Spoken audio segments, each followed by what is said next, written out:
Olá, tudo bem? Ora, hoje vou-vos falar do autor cujo prémio Nobel foi o mais controverso e contestado de toda a história do galardão em 120 anos de existência. Vou-vos falar de Bob Dylan. Explicarei lá mais à frente o porquê da celeuma. Ora então, Bob Dylan, que é o nome artístico de Robert Alan Zimmerman, é um compositor e cantor, mas também pintor, ator e escritor norte-americano e uma importante figura da cultura popular há mais de 50 anos. A música folk atingiu o auge da popularidade na década de 50, 60, na cultura norte-americana, e o Bob Dylan incorporou as tensões dessa época da melhor forma, com foco nos detalhes e com humor. Grande parte do seu trabalho mais célebre data da década de 1960, quando canções como Blowing in the Wind, 1961 e 63, e The Times They Are Changing, 1964, se tornaram hinos dos movimentos pelos direitos cívicos e pela oposição à guerra do Vietnã. Pronto, depois desta breve introdução, vamos mais aos pormenores. Então, Dylan nasceu em Duluth, no estado de Minnesota, a 24 de maio de 1941. Era neto de imigrantes judeus vindos da Rússia e de outros países limítrofes, e escreveu os seus primeiros poemas com 10 anos de idade, e ainda adolescente aprendeu sozinho a tocar piano e guitarra. Ele começou a sua carreira em grupos de rock, imitando o Little Richard e o Buddy Holly, mas quando foi para a universidade no Minnesota, em 1959, virou-se para o folk, ou seja, para a folk music, impressionado com a obra do lendário cantor folk Woody Guthrie. Aí, lá na universidade, ele fundou algumas bandas de breve duração e começou a tocar em bares. Bem, mas ele demorou lá pouco na universidade, ao fim do primeiro ano abandonou a universidade e em janeiro de 1961 ele mudou-se para Nova Iorque. Aí foi realmente o início da sua carreira e foi um marco, um ponto marcante na sua vida e na sua carreira. Ele, um dos objetivos era ir conhecer e encontrar-se e ajudar o seu ídolo Woody Guthrie, que estava internado num hospital, muito doente. Ele então foi para Nova Iorque e começou a ir visitar o Guthrie, e enquanto o visitava, e entretanto eu também trabalhando nos bares, tocando e cantando, e para ganhar algum, e aí travou conhecimento com outros artistas, e especialmente conheceu o John H. Hammond, que era um produtor muito conhecido na época da Colômbia, que o contratou para lá para a Colômbia em outubro, portanto, desse ano de 61. E ele então começou a trabalhar e a produzir e a gravar e a escrever canções. E em 1962 ele gravou o seu primeiro álbum. Nesse álbum só apresentava ainda dois originais. O resto era tudo covers, tudo adaptações de músicas de outros autores. Esse disco não não vingou muito e foi um fiasco e até lhe acabou com o contrato na Colômbia e pronto, ele saiu. Mas isso foi de pouca dura, porque em agosto desse mesmo ano, poucos meses depois, aconteceram dois importantes passos na sua vida. Olha, o primeiro foi adotou definitivamente o nome de Bob Dylan. Como? Foi à conservatório, ou que chamaríamos cá em Portugal a Conservatório do Registro Civil, e mudou o seu nome para Bob Dylan. E Bob Dylan porquê? Porque é que ele queria ser Bob Dylan? Ele explica depois aqui num dos seus livros, neste livro das Crónicas, de que vamos ver se consigo falar no final, e explica lá como é que ele resolveu adotar o nome de Bob Dylan. Bob Dylan vem de Bob, do nome dele, Robert, né, o diminutivo Bob. E Dylan, porque ele não queria ser Zimmerman, que era um nome lá europeu, oriental, que não, que não soava bem lá na América. E então ele passou a ser Bob Allen, que era o seu nome do meio. Bob Allen. Não tinha piada, não é? E então passou em meter-lhe um D, porque o D é uma consoante mais sonora. E portanto, antes da vogal A, dava outra ênfase ao nome. E então seria o Bob Dylan. Dylan,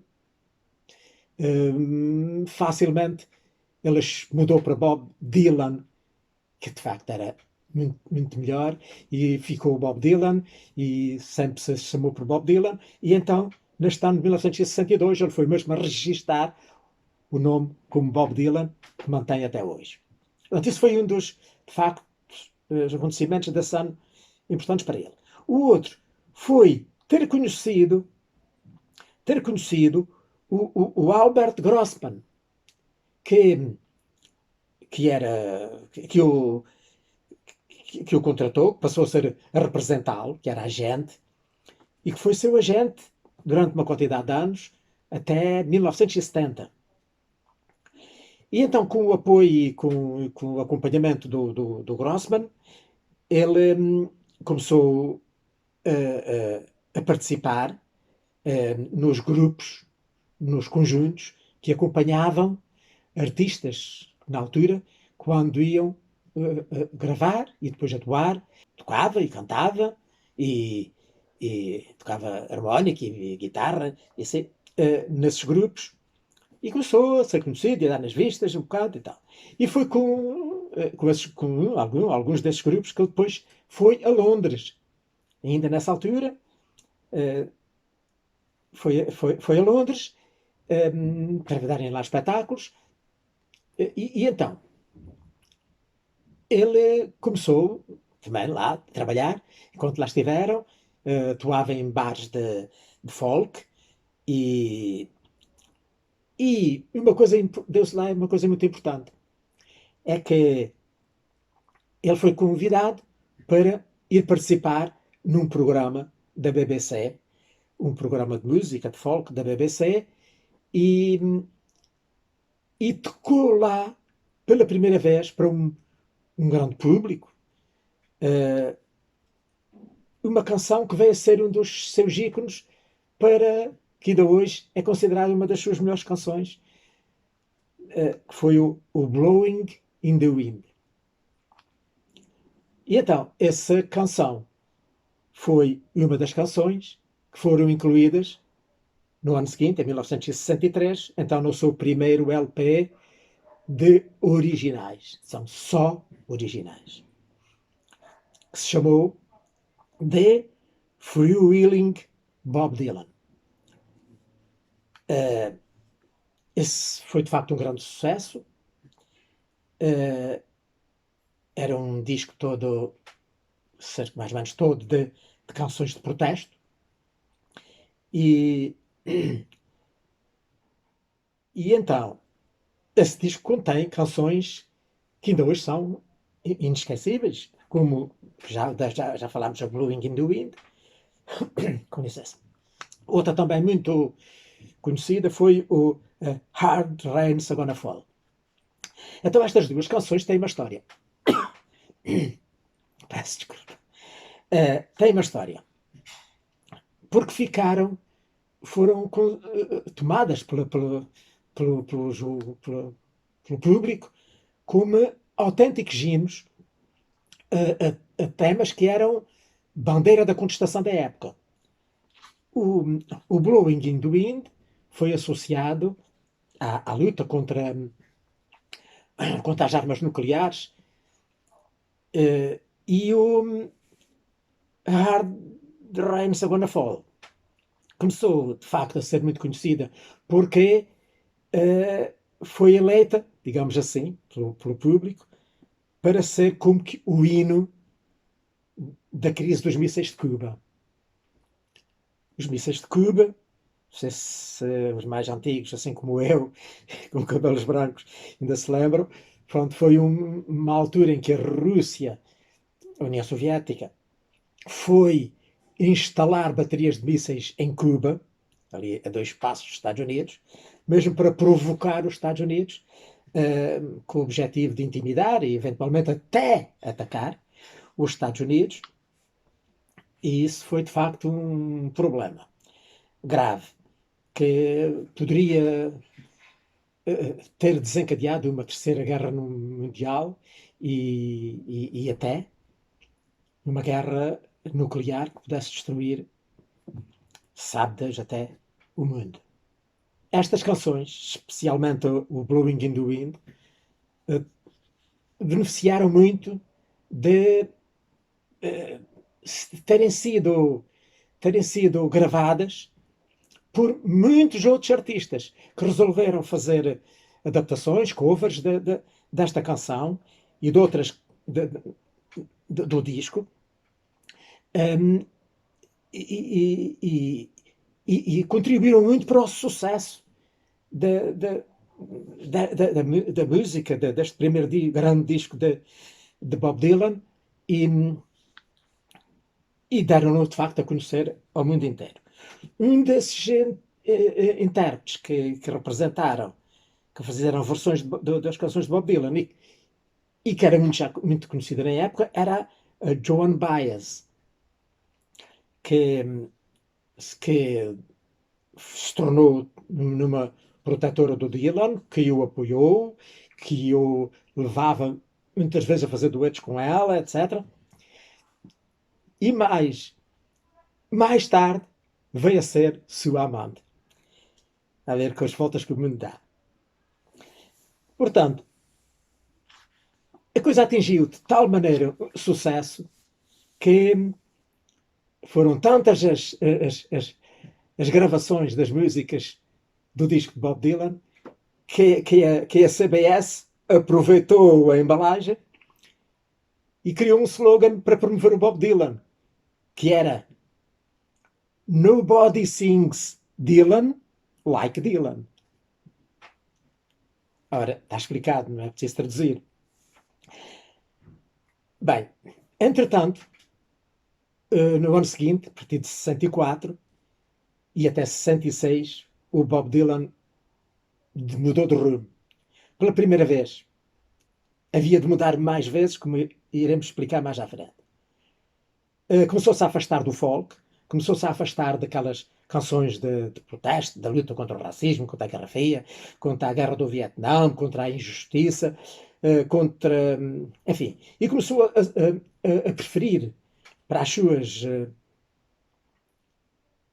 para os seus poemas, não é? Para as suas letras, para as suas canções, falar de desilusões amorosas, de amores perdidos, de vagabundos errantes, da liberdade pessoal, até de viagens oníricas e surreais.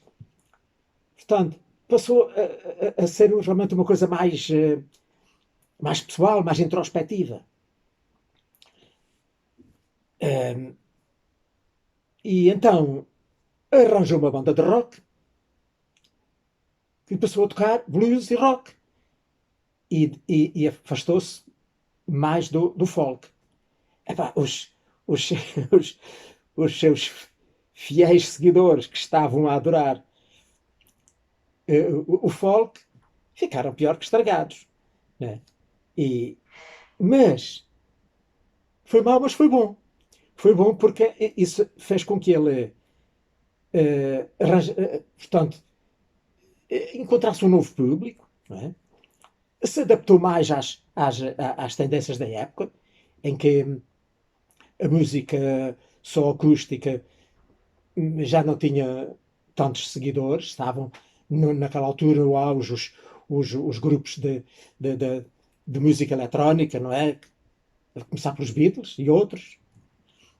Um, e então começou a fazer muito sucesso e gravou nessa altura uma série de discos que todos eles, em geral, foram discos que fizeram muita carreira e foram muito famosos. Eu falaria principalmente daqueles que são mais conhecidos, do Bringing It All Back Home, do Highway 61 Revisited e do duplo Blonde on Blonde. Foram os três mais conhecidos dessa fase. Basta dizer-se que nesses discos foram lançadas canções como A Maggie's Farm, o Subterranean Homesick Blues, o Gates of Eden, o Mr. Tambourine Man, a Ballad of Tin Man,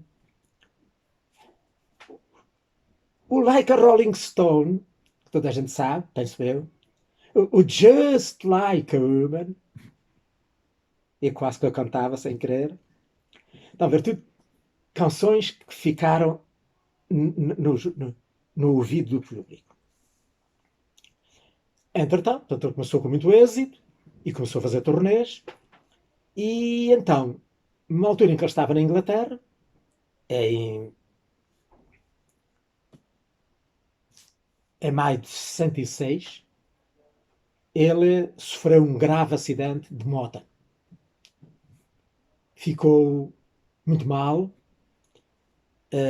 e teve que estar afastado dos palcos até 1968. Não tornou a fazer nenhum espetáculo durante esses cerca de 2 anos. Mas, entretanto, recuperou e voltou a surpreender ao apresentar um novo álbum, o John Wrestling Harding. Dessa vez, já com fortes influências do country. Lá está ele outra vez a evoluir. E essa tendência para se mudar para o country acentuou-se no disco seguinte, que foi o Nashville Skyline. Portanto, esse não foi uma fase muito famosa, mas ainda nos deixou alguns clássicos, como por exemplo o Lay Lady Lay. Portanto, como digo, esses discos não foram os discos que ele lançou nessa época, não foram assim dos mais famosos, dos que o público mais aceitou na época. Talvez porque ele na altura não dava grandes espetáculos, não fazia turnês e tal. Mas, entretanto,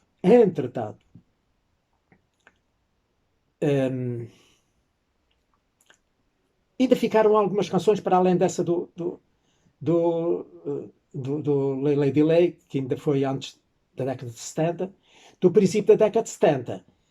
Ficou canções como, por exemplo, If Not For You, que é gravado em 1970, uma também muito conhecida, o Knocking on Heaven's Door, Knock, knock, knock on Heaven's Door, de 1973, e o Forever Young, de 1974.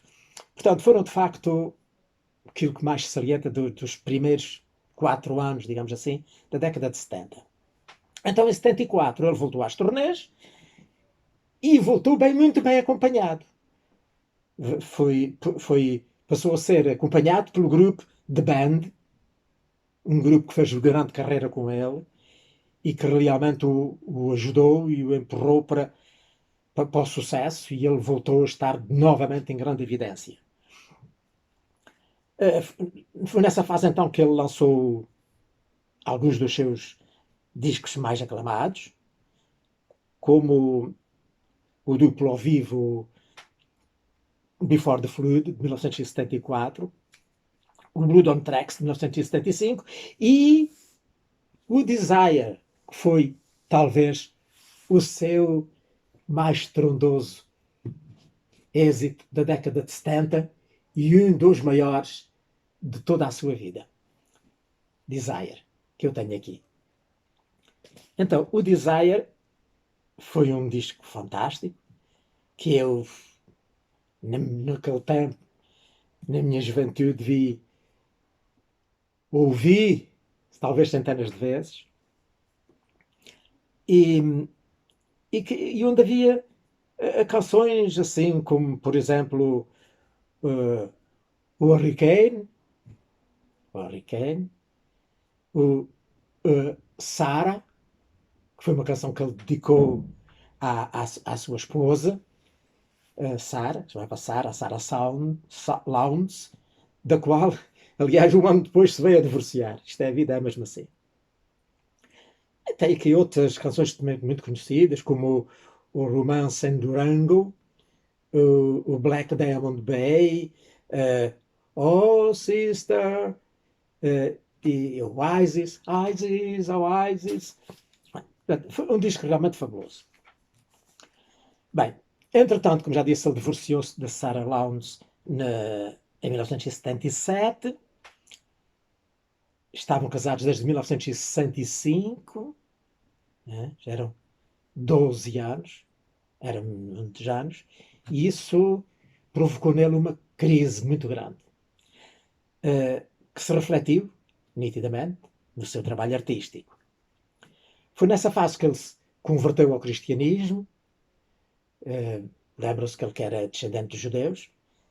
Converteu-se ao cristianismo, filiou-se lá numa igreja protestante, americana, e, claro, voltou-se para o gospel, a música da igreja, a música religiosa. E começou a compor e a gravar e a publicar discos em gospel. Gravou, talvez, creio que uns 3 álbuns nessa fase do gospel. O que ficou mais conhecido, aquele que se considera mais inspirado, era o Slow Train Coming, que valeu um Grammy ao Dylan, e onde estava um vocal, que foi o que Faco ganhou o Grammy, que era o Gotta Serve Somebody. Pronto, mas a sua fase de cristão também não durou muito, porque em 1983 ele deixou outra vez, afastou-se novamente da fé cristã, e foi nessa altura que ele então voltou, eu diria que ele acordou para o judaísmo. Porque ele, pronto, de novo, não ligava muito à religião. Mas agora ele começou a ver o problema de Israel. Acordou de repente para o problema de Israel e começou a estudar e a ver e a descobrir que o sofrimento que o povo judeu tinha sofrido ao longo dos séculos. Basta pensarmos na Inquisição, né? Sobretudo na pequena Península Ibérica, e depois, mais tarde, no nazismo, no tempo do Hitler. Fora muitas outras perseguições em várias partes do mundo que eles sofreram. E então eles foram, como se sabe, no fim da Segunda Guerra Mundial, foi-lhes dada a possibilidade de criarem o seu país no seu território, que tinha sido seu no, no, no início dos tempos. E então, ele,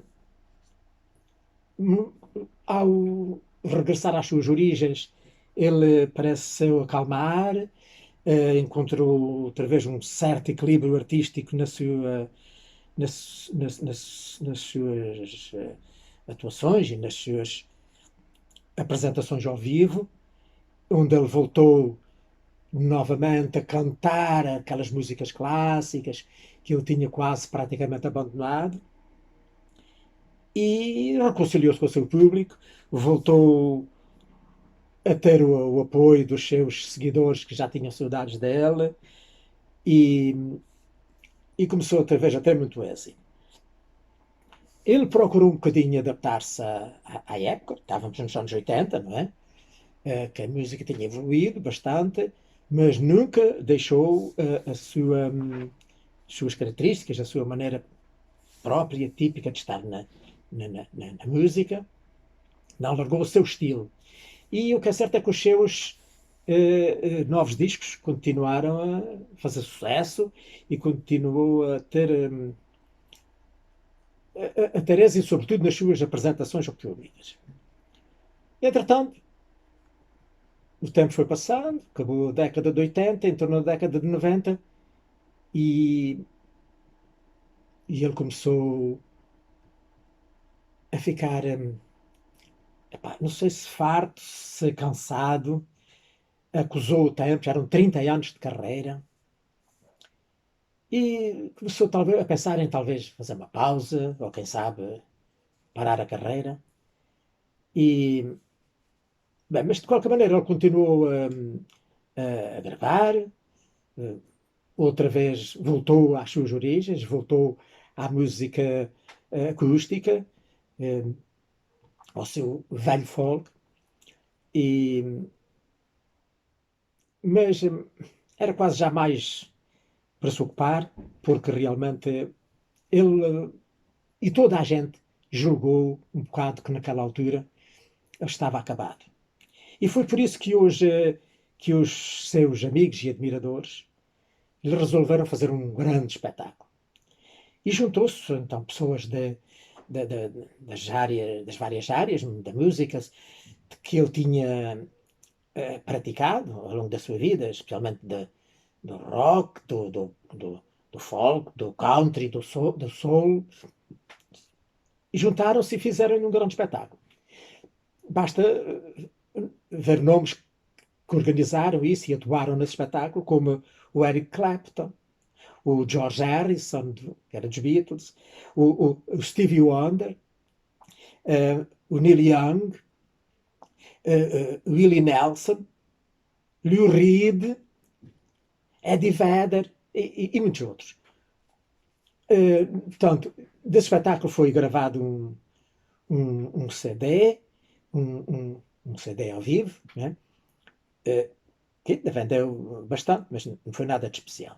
O que é certo é que, pronto, isso ficou por aí e toda a gente julgava que a carreira do Neil Dylan tinha acabado. O que é certo é que ele surpreende, volta à carga com o novo álbum de originais, o Time Out of Mind, e com esse álbum ganhou vários Grammys, várias músicas foram premiadas.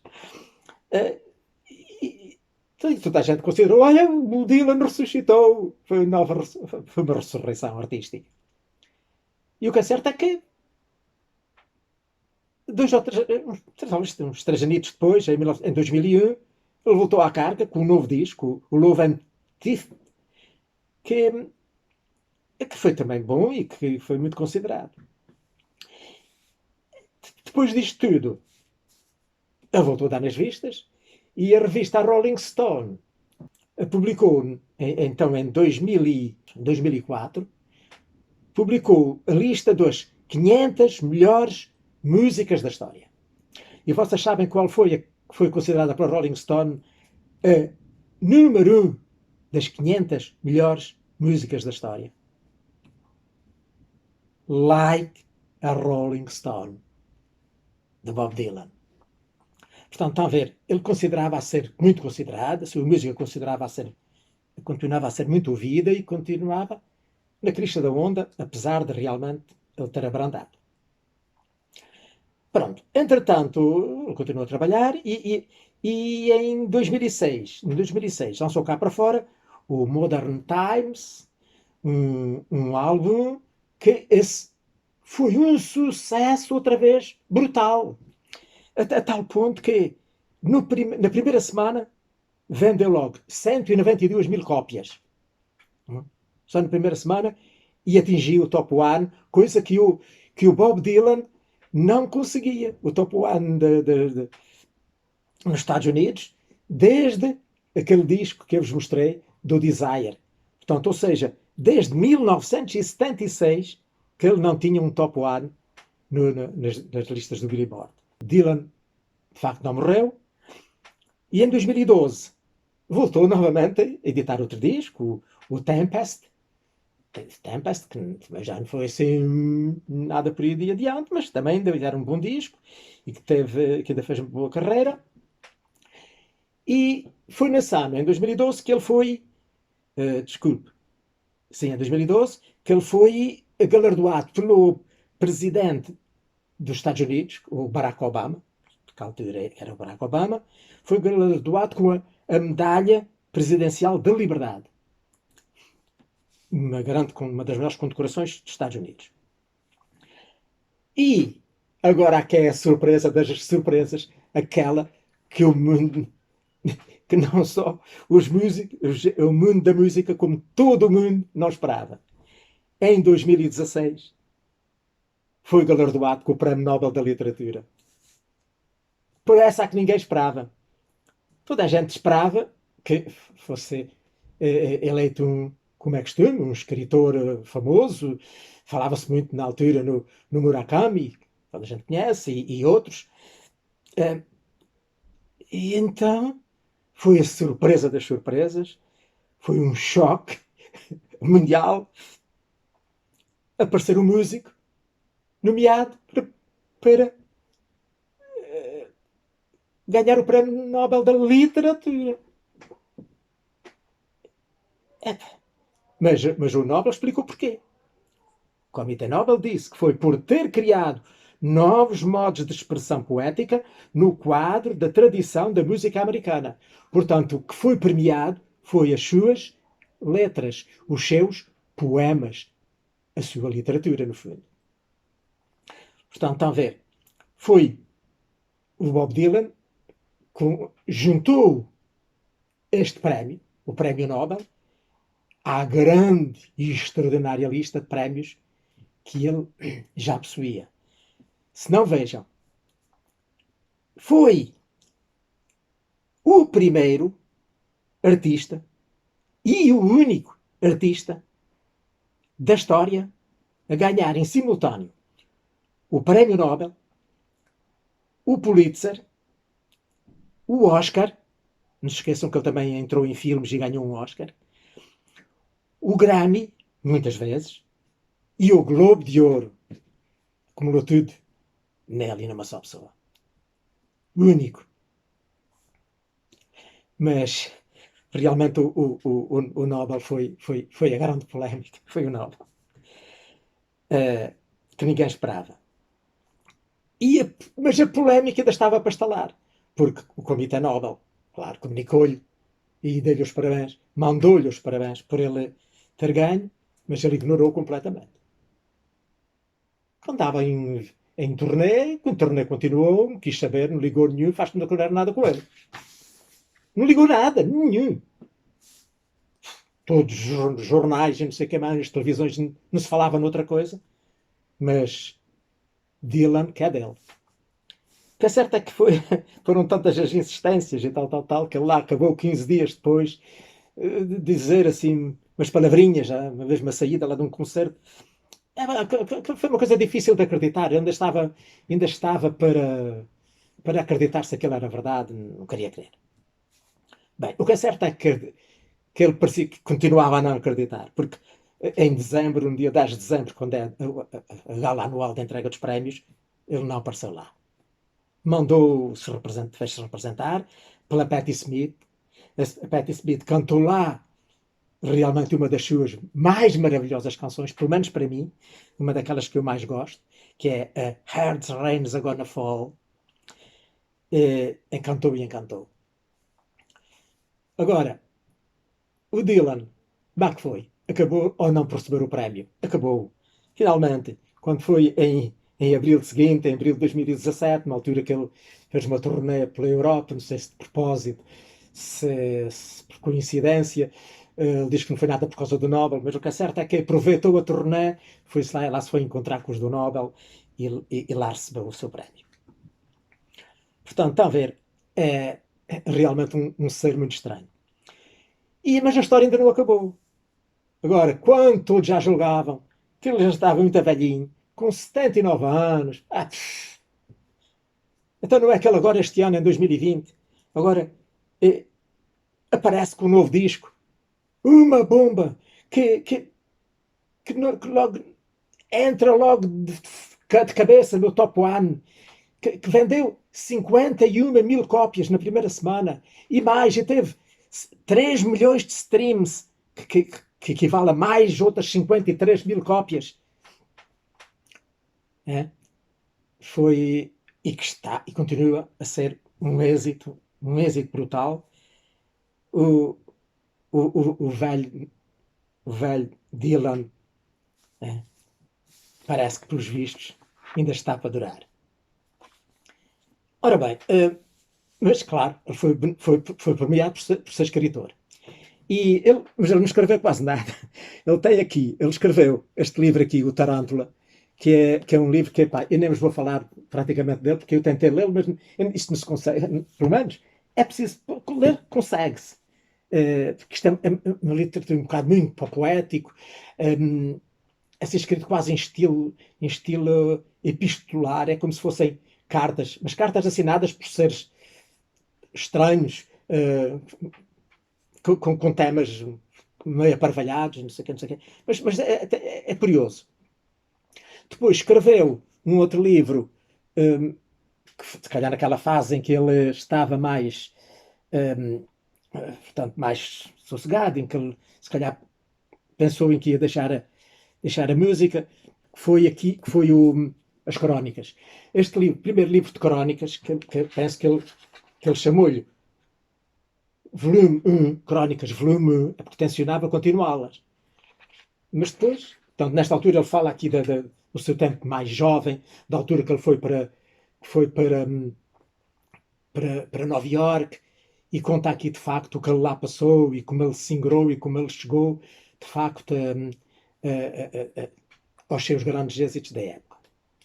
E depois há mais estes dois volumes, que é onde estão reunidas as letras das suas canções, que iam sendo publicadas nos Estados Unidos e que depois cá em Portugal foram reunidas para o Relógio d'Água, e que publicou nestes dois volumes, que são as canções.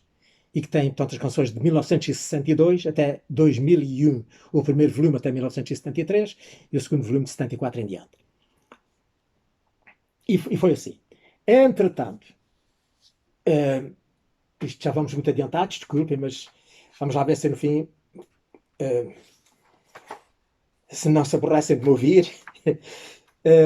Só desejava ler aqui um bocadinho de uma coisinha muito simples. Ele, então, teve que fazer, como mandam as normas, um teste para constar lá nos anais do Nobel, não é? Que todos os autores Nobel o fazem. E isto foi publicado cá em Portugal neste opúsculozinho que se chama A Lição do Nobel, onde está o texto que ele escreveu para o Nobel. E que diz aqui, a certa altura, diz assim: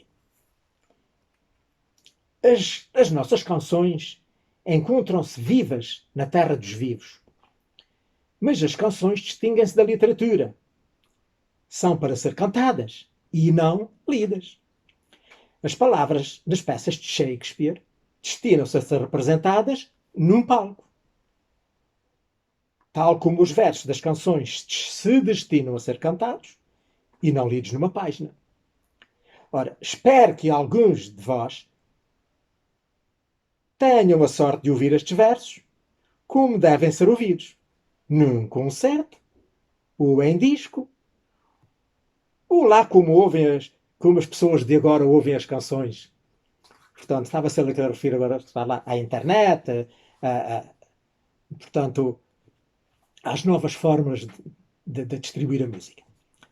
Portanto, estão a ver, ele, com a sua ironia, com o seu humor, me deixou de dar a piadinha lá, que em que canções é para cantar, não é? Peças de teatro é para representar, e os livros é que são para estar na livraria, para serem comprados e lidos. Bem, então, para terminar, só para terminar, eu não queria deixar de ler, pelo menos, um poema dele. Olha, eu vou acabar por escolher aqui este, que é de facto um dos seus maiores êxitos, e eu vou ler a minha tradução e não a que vem aqui no livro, porque eu gosto mais da minha. Acho que está mais de acordo com quem conhece bem o Bob Dylan, mais de acordo com se ele tivesse escrito em português, tinha escrito assim, e não como está a ler no livro. Então, para terminar, e peço desculpa que isto já vai muito adiantado, vou ler-vos o Like a Rolling Stone, vertido para português, numa tradução minha. Naquele tempo, vestias-te tão bem, no teu auge, atiravas um cêntimo aos vagabundos, não era? As pessoas alertavam, diziam: cuidado, boneca, vais acabar por cair. Pensavas que estavam todos a gozar contigo, costumavas rir-te de todos os que andavam por aí. Agora não falas tão alto. Agora não pareces tão orgulhosa de teres de andar à procura da tua próxima refeição.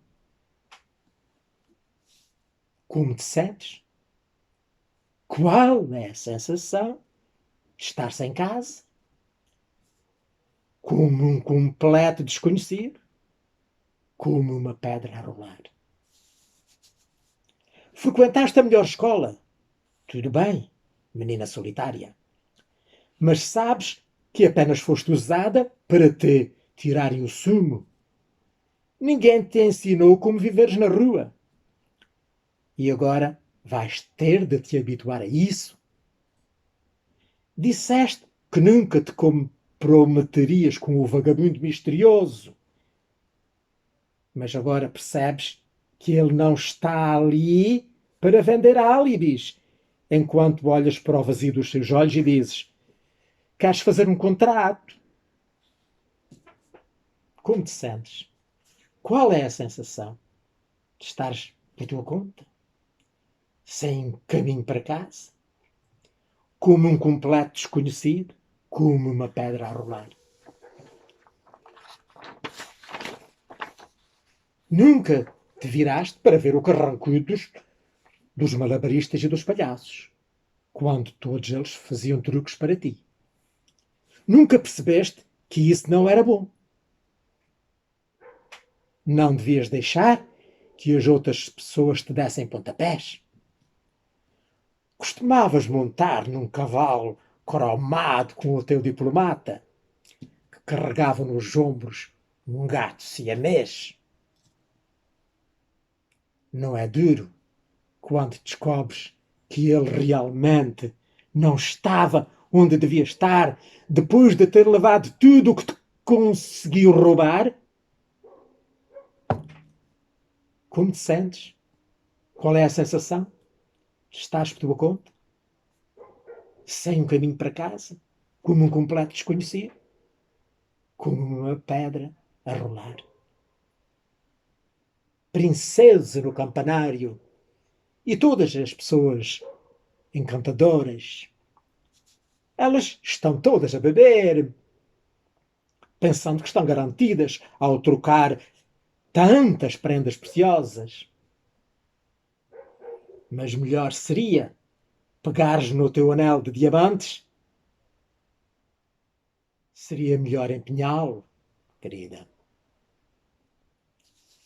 Costumavas ser tão gozona com o Napoleão esfarrapado e a linguagem que ele usava. Vai ter com ele agora. Ele chama-te. Não podes recusar. Quando não tens nada para perder. Agora és invisível. Não tens segredos para esconder. Como te sentes? Qual é a sensação? Estás por tua conta, sem um caminho para casa, como um completo desconhecido, como uma pedra a rolar. E por hoje aqui me fico, já vou muito adiantado, peço desculpa, e espero que tenham gostado. E um dia destes volto com outro autor Nobel. Passem bem.